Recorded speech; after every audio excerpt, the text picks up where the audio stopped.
the government should, at that stage, seriously consider the possibility of not respecting the intellectual property of US right holders. That option we should not rule out at all. That can be an effective instrument. We need to deliberate carefully when to use that instrument, how to use that instrument, and maybe if we can coordinate with a few other countries, if at all we intend to use that instrument. That's a big step, isn't it? It could be tantamount to war. That would be a big step, but the war has already started. Let's not forget that. You're on the Gist on Strat News Global. I'm Surya Gangadharan.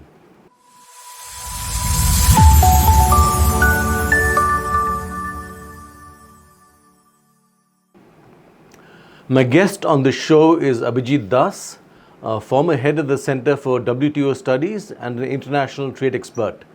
And we're going to talk about the Trump tariffs, actually trying to go beyond that to see the impact on India and what else matters. Abhijit Das, welcome. Glad to have you. Thank you for having me on your show, Surya. I'd like to begin with the news item that is currently on today's newspapers about Trump's threat of imposing tariffs on pharma. How are we taking that? It should come as a bit of a setback for us, for the very simple reason that about $8 to $9 billion of pharmaceutical products are exported by India, and the higher tariffs certainly could create an adverse impact on our exports. If at all there's a mitigating factor, that is who will bear the cost of these increased prices. Given the fact that India is one of the largest exporter of pharmaceutical products in the world when we are talking of generics, it's quite likely that part of the increase in prices will be borne by the US consumer and part of it would be borne by the Indian exporter. But overall, I do apprehend that if tariffs on pharmaceuticals are raised, it will be a bit of a setback for Indian exporters. Currently, what are the tariffs the US levies on pharma? The current tariffs are pretty low, anywhere between 1 to 2% on average around on pharmaceutical products. Some pharmaceutical products have even lower tariffs.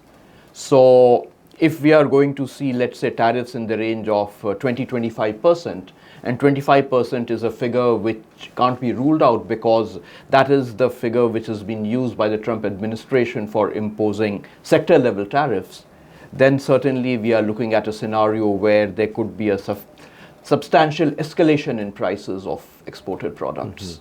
Is this announcement on pharma, is this something that is being thought through, or is it pressure from some lobby? What is it?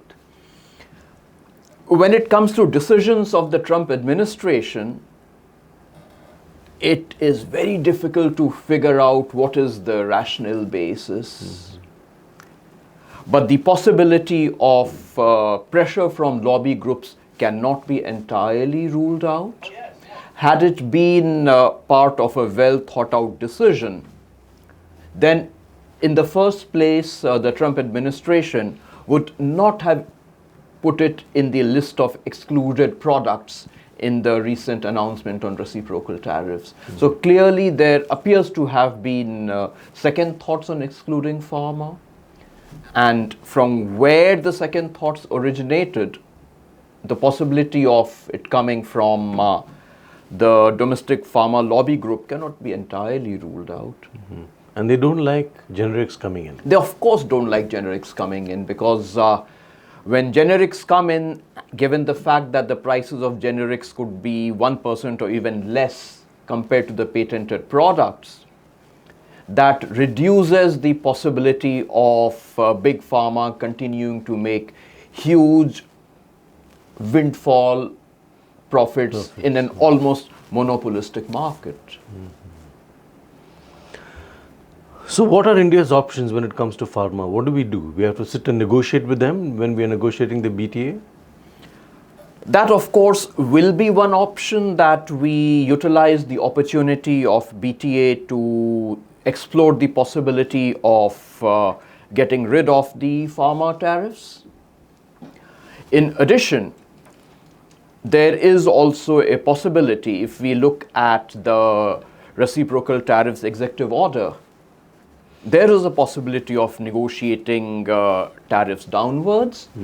And India could certainly point out to the US government that it has taken a slew of measures in the recent past for giving some comfort to the US on issues of its interest. And now is the time for US to show some consideration for Indian interests. That could be one strategy. Second strategy, of course, would be to take it up in the BTA negotiations. And of course, if at the end of the day, the BTA negotiations overall, not just restricting ourselves to the pharmaceutical sector, if overall the BTA negotiations do not result in protecting our interests as well as promoting some of our export interests, then the government should at that stage seriously consider the possibility of not respecting the intellectual property of US right holders. That option we should not rule out at all. That can be an effective instrument. We need to deliberate carefully when to use that instrument, how to use that instrument, and maybe if we can coordinate with a few other countries, if at all we intend to use that instrument. That's a big step, isn't it? It could be tantamount to war. That would be a big step, but the war has already started. Let's not forget that. The war has started. Each country is scrambling to protect its interest.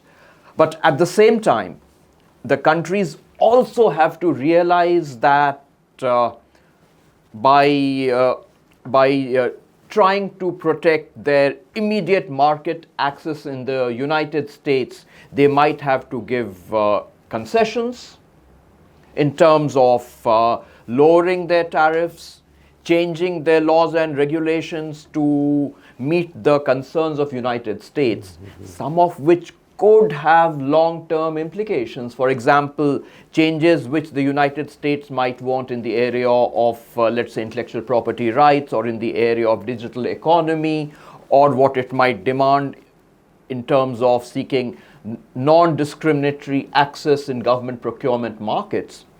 These will have long-term consequences for countries. So countries really have to weigh and balance the long-term adverse consequences of agreeing to what the US is saying at this juncture, and on the other hand, trying to protect their immediate export market access in the United States.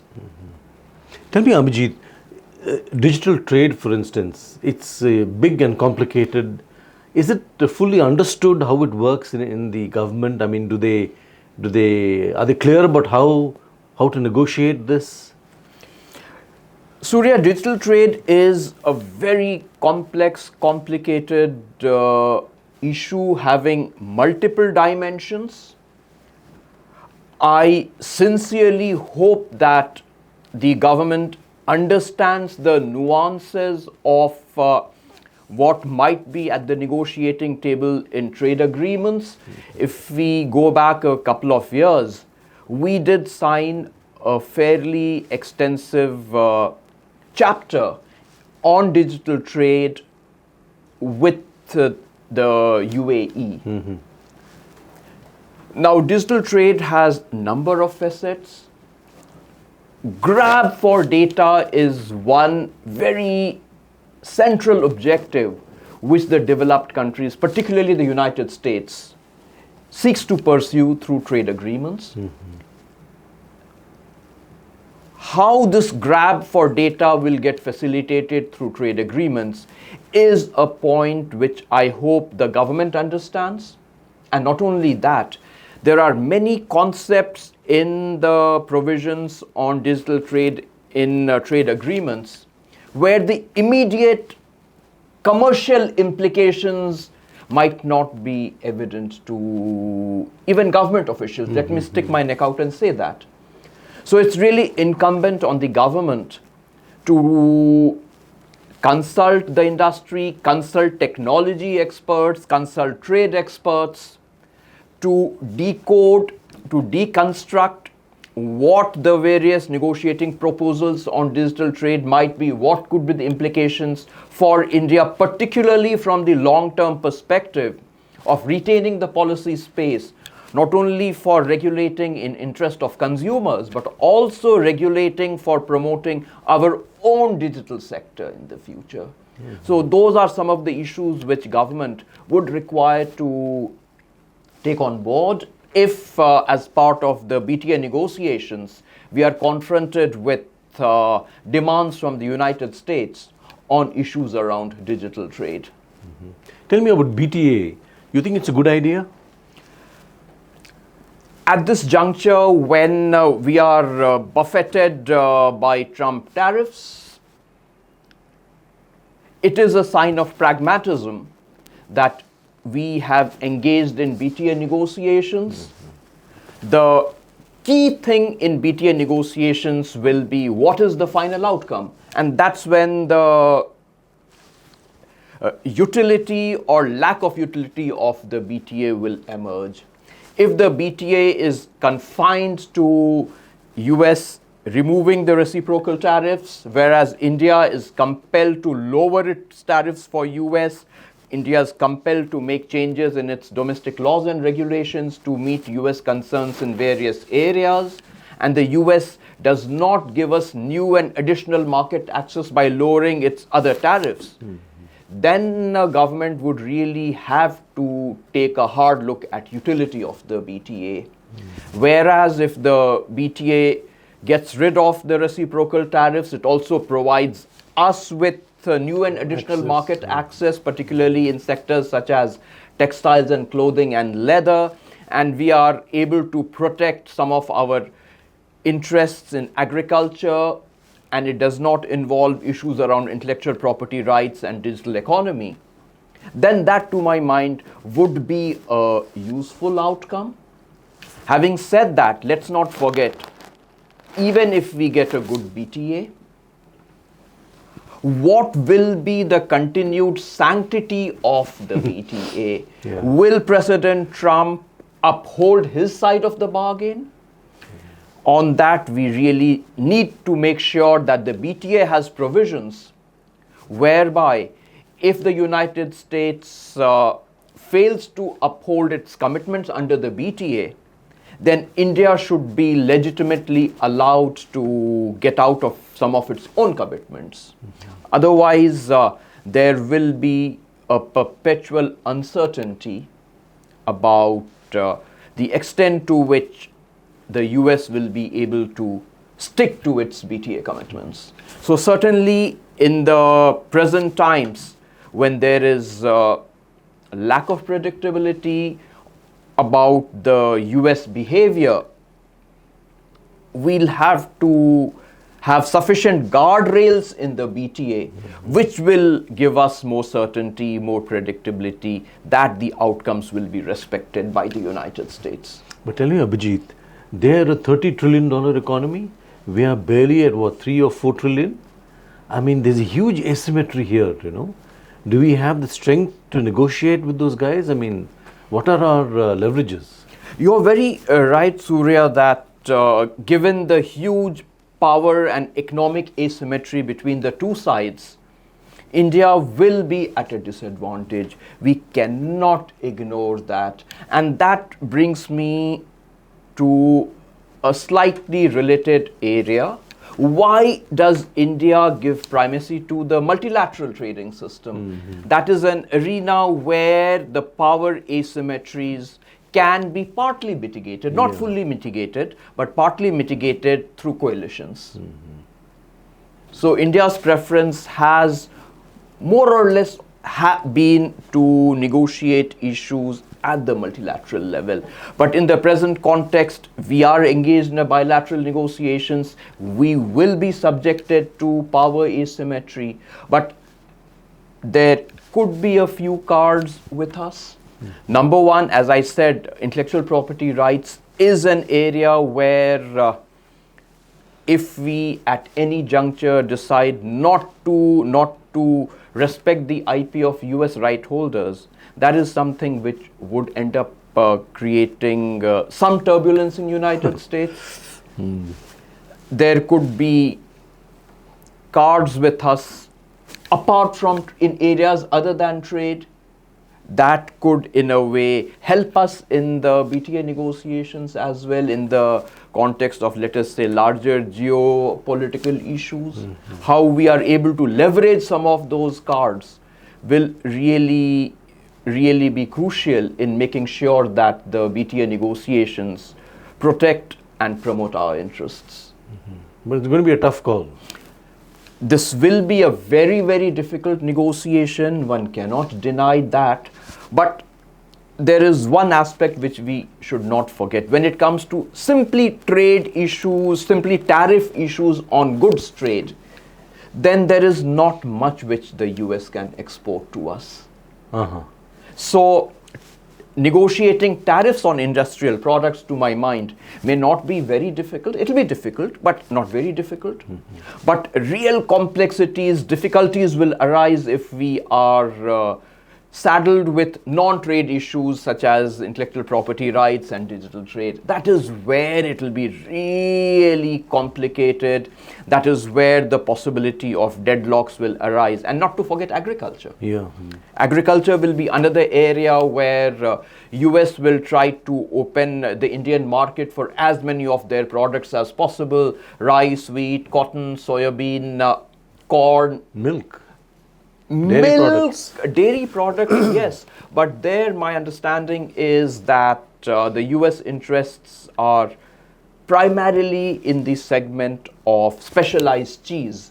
Okay. So that might not be so damaging for us.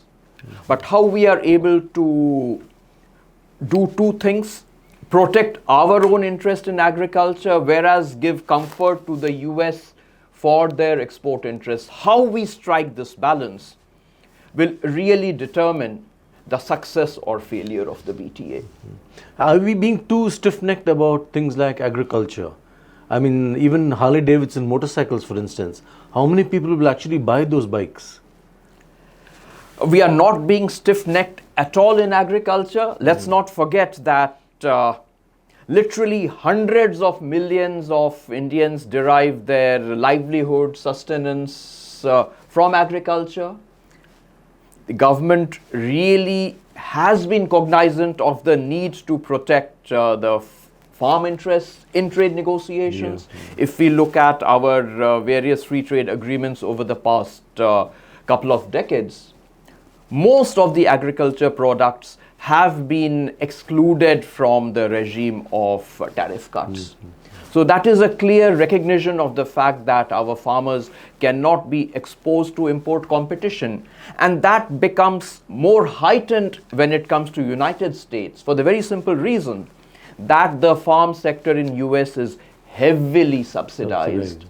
And given that reality, the possibility of Indian farmers competing with highly subsidized US agribusiness is a frightening prospect.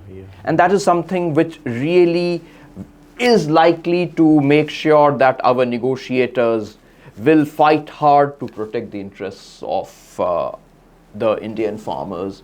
I see no reason why we should not be able to convince the US that if it pushes too hard on agriculture, it is likely to be a deal breaker.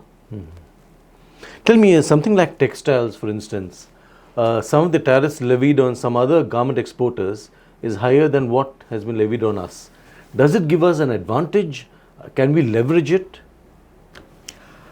Surya, on paper, there could be opportunities that might be created for our textile exporters. Indian exporters would face a tariff of 26%. Some of our competitors, for example, China, would face a tariff exceeding 50%. Similarly, Bangladesh, Vietnam, Cambodia, Laos, they would face much higher tariffs. So one argument could be made that since we will be facing relatively lower tariffs compared to our competitors, it creates opportunities for us, space for us. But then this optimism has to be tempered with some ground realities. Number one, is the US consumer willing to pay 27% higher than what it might already be paying? Yeah. Number two, let's not forget, can our competitors like Vietnam and China in particular, can we rule out the possibility that their governments will not provide huge subsidies to enable the exporters to absorb the adverse impact of high tariffs? Yeah. Don't rule out a scenario where both these countries start giving huge subsidies to their apparel exporters. If that does happen, then our exporters would really not be able to take any advantage of the relatively higher tariffs imposed against their competitors. Then let me come to the third aspect, which is our own internal shortcoming. Do we have the scales to meet the demand which might arise from the consumers in United States at this juncture? No. How many factories do we have in the apparel sector in India which employ more than 500 workers? Very few. Go to Dhaka. Almost every apparel factory employs more than 5,000 workers. That will give us the size of the problem that we will confront in trying to meet the demands of the US consumers. And finally, I wanted to dwell a bit on a slightly technical aspect. The extra tariffs, let us say, which Vietnam will face will be 46%. But there's a provision in the presidential executive order which says that the higher tariffs will apply only to what is called the non-US content, provided that the US content is at least 20%. Let me try to explain this a bit. Let's assume that Vietnam is exporting a shirt to United States which costs, let's say, 1,000 rupees. Now, if that shirt has used fabric of US origin and if that fabric costs at least 200 rupees, then that extra tariff of 46% will apply on just 800 rupees value of the shirt. So there could be a possibility that China, Vietnam and some of our competitors, they start sourcing the fabric from US, which in a way will soften the blow of the extra tariffs which they may have to face. So for these 4-5 reasons, we have to remain more grounded in our optimism that Indian exporters in the textiles and clothing sector will be able to take advantage of higher tariffs on their competitors from countries like China, Bangladesh, Vietnam, Indonesia, Laos, Cambodia. Provided they are nimble, think ahead. They have to be nimble, they have to think ahead, but unfortunately, the past history does not inspire so much of confidence. All this churn in terms of trade and all that, is it going to push us to reform from within? Do you see any possibility of that happening? Again, that's a difficult question to answer, but opportunity is there.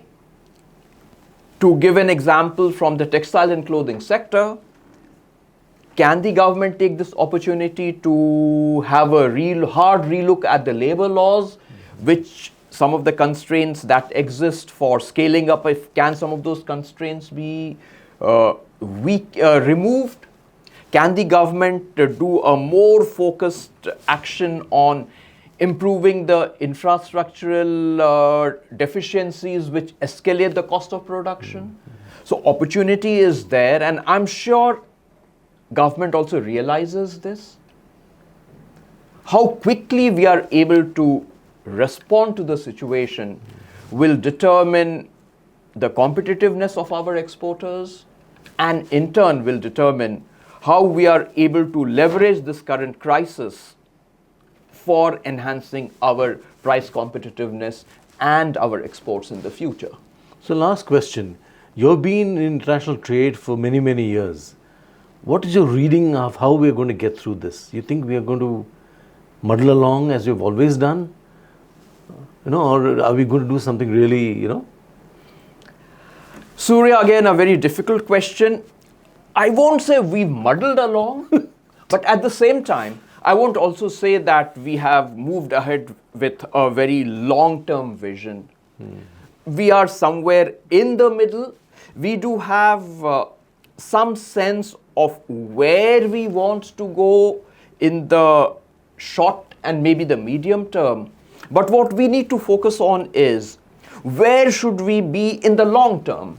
And in the present context, when I talk of long term, what we have to decide is, are we more comfortable with a rules-based regime which gives us predictability, certainty, which is not subject to the whims and fancies of one or two countries, which has a vibrant, enforceable mechanism for resolving trade disputes, which was what was contained in the WTO. Of course, we had problems with large number of WTO agreements, but at least that gave us a semblance of a rules-based order. Or are we more comfortable with a regime which is completely power-based, which is based on the interests of just one hegemon, where the rules change every other day and there is no certainty, no predictability, and we become hostage to the interests of one or two countries?